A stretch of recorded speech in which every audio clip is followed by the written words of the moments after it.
Okay, I wanted to share with you some of these pictures. This is the same event that I was showing you on the video, the American Heart Association.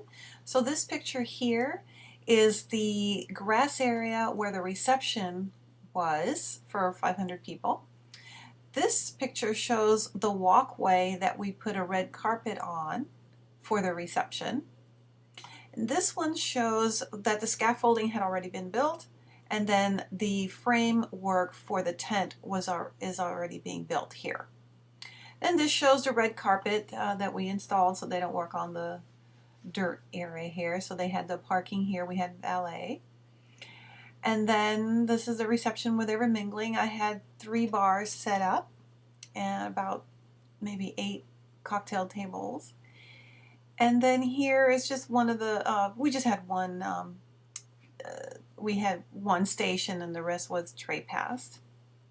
Oh, and by the way, in your upload of the handouts, this is the link to the folder of these pictures. Oh, here's the red carpet. This is the satellite kitchen, and this one shows where all of the cooks are in line. I had about 25 cooks that night, and just so you see the space that is needed for production. So this is the first course, the salad, that it was already being plated, and then we serve it.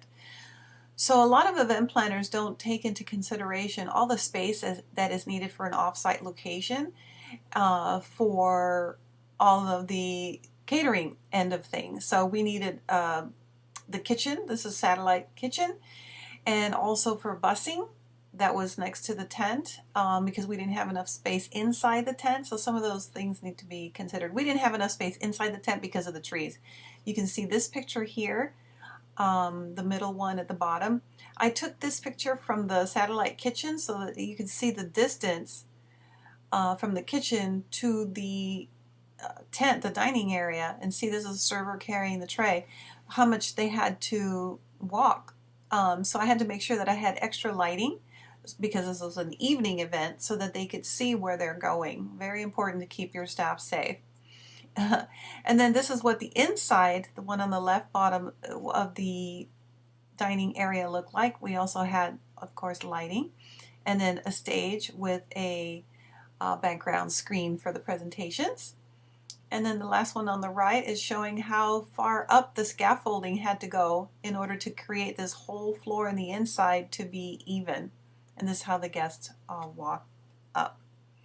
So the reason I brought these pictures up so that you can see how important the timeline is for these major events, because one action depends on the other. So for example, this event, the tenting company needed to start coming at midnight that night. So that meant that from the time the event finished, that the guests started leaving,